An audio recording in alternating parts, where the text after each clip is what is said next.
Hey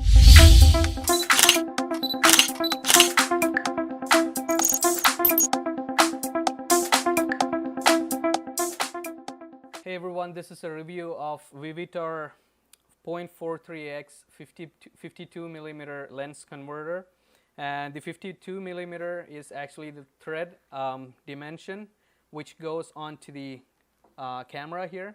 So instead of going into too much specifications of this lens, I would like to show you guys some comparison pictures, and I'd like to show how it works. Instead of a wide angle lens, this is not a lens actually, this is a lens converter instead. And I would like to call this as a beginner's introduction to a wide angle lens world. You can say that. I would like to call that instead of a wide angle lens. Anyways, I would like to show you guys some comparison pictures like I mentioned before. Before that, it comes with two parts actually.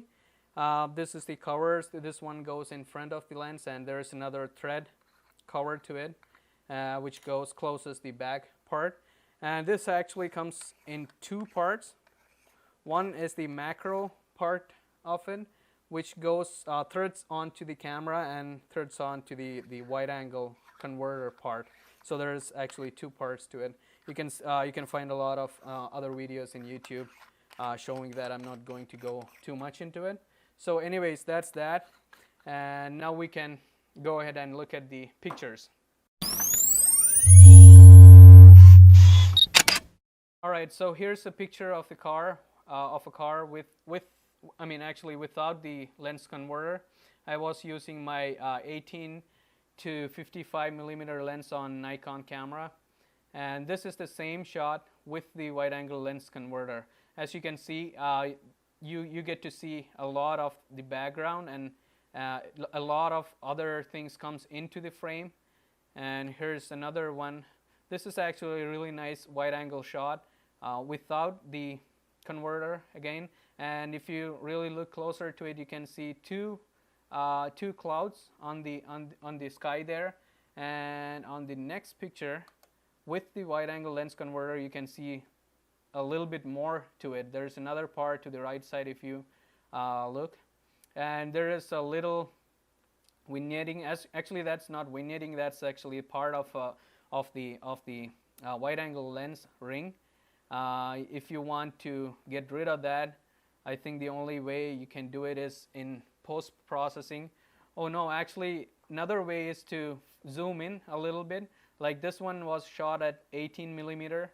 I was not at all zooming or anything like that. So if you can zoom in a little bit, like if you go to 20 or 21 millimeter, you can get rid of that ring vignetting there. So here's another wide shot. Like I said, there's like the other picture actually, you can see the clouds there, and at the same time, if you look at this picture with the wide angle lens, you can see a little bit more of the clouds. And here's another one. Okay, this is just a block kind of construction, or a building, or whatever it was. This picture here looks flat, just a regular usual picture. But at the same time, when you put the lens converter to it, the picture comes kind of alive, and you get to see kind of, I don't know how to explain it, but it looks a little alive. And there is some vignetting to the side. If you can see, there is real vignetting, and there's a lot of chromatic aberration to the picture, if you know what that means. And there is some black ring showing on the corners there. The only way to get rid of it is like cropping or zooming in a little bit. So here's another one, same building there, same construction. Different angle, same flat picture, nothing onto it. But at the same time, when I put the lens converter, the picture looks a little bit interesting. So here's another one, same picture with the lens converter, and here's another one. As you can see, the lens converter what it does is it brings a little bit more information from the surroundings and brings it into the frame. That's what it does, I guess. So here's another one I like. This is just a chair, a bench from the park. There's nothing special to it. In this picture, it's just a regular flat picture, but when I put the lens to it, it kind of like comes alive and gives it an angle to the picture, right? So like I mentioned before, there's still chromatic aberrations, and if you want to make use of that, you can do that, but otherwise, if you're looking at a quality professional kind of picture, this is not the lens you're looking at, but it still does the job. And here's another one. And this is the picture with the wide angle lens. If you look at this one here to the right side, you can see a part of a building, an apartment from nearby. And in this picture, you don't see that, but at the same time, when you put the wide angle, it all comes into the frame. And when you look at the left-hand side of this picture, you can see a little bending to the trees and stuff. That happens with the wide angle lens converter when you do that. Okay, here's another one from church. Like I went really close to the church and looked up and clicked this shot. Nothing special to it, just a flat image. But at the same time, when you put the wide angle lens on to the camera, it kind of get a little interesting, right? It gets a little lively, I should say. So here's another one, same picture. Here's a long shot, same church, but at the same time, when you put the wide angle lens on, you can see a little bit more to it. I have not zoomed in or zoomed out. It's the same point of view, but it looks a little interesting when you put the wide angle lens on. So what this lens basically does is it converts your lens to a wide angle, like even if you're on 18mm or 20mm, whatever camera you're using, this part of the lens here actually brings more information, brings more part into it, compresses the frame to the center, I should say, and that way it brings more information into the frame, right? So I think that's what it does. And by the way, you can use this part, the macro part of the lens, to shoot some macro. I don't know how much it zooms in. It doesn't have any specification or any numbers, but yeah, you can do some macro shots and see how it works.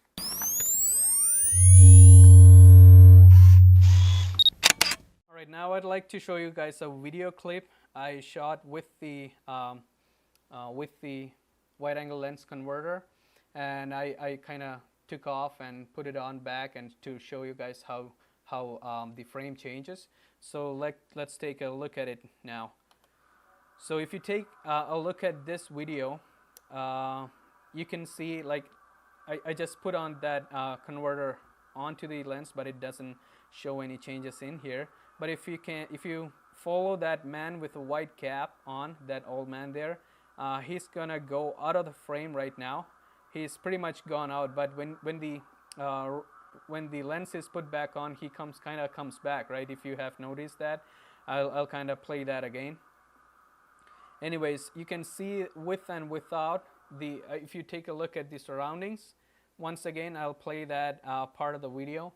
But again, if you take a look at the surroundings, the left hand side and right hand side of the video, you can see how it kind of pinches off and comes back on when I put the the lens back on to the camera. So I'll play that for you again and I'll come back.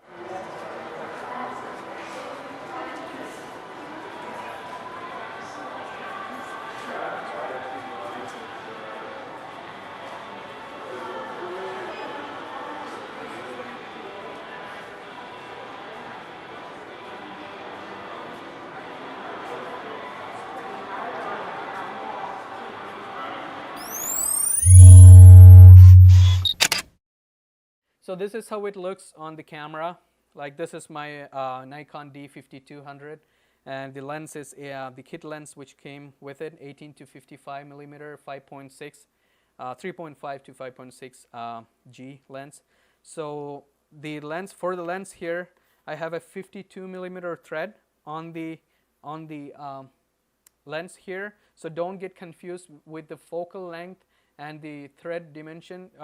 Here, the 52 millimeter thread means that this lens converter can go on any lens with 52 millimeter thread dimension. Okay, so it can screw onto it, and this is how it looks like when it's on my camera.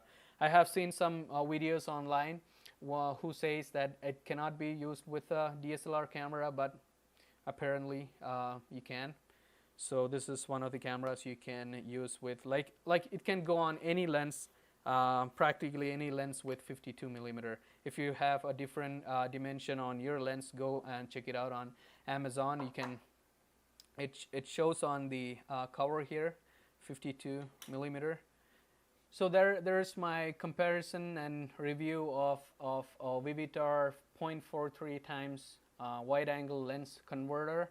I hope that video helped. You can check out the high resolution pictures in my website, epicaperture.com. I'll leave a link below the like button there, so you can go on and check out that pictures. Anyways, I would say this wide angle lens converter is beginner's introduction to wide angle lens capabilities. This is not a professional quality lens or anything like that. But if you, because there will be a lot of blurring and chromatic aberrations to the sides of the picture. But if you want to make use of that, you can go ahead and do that. It depends on what kind of camera and how clean it is, I guess. Like this thing can get dirty a lot easier than the other ones, because I don't know how the dirt gets in, but you'll have to clean it a lot, take it apart and clean it. And by the way, if you hear any jingling sounds, or when you shake, if you feel like something is loose inside, what you can do is you can go ahead and take a pin or a toothpick or something, and there's a ring which goes inside the thread, the outside part of the thread, and the wide angle part of this lens converter.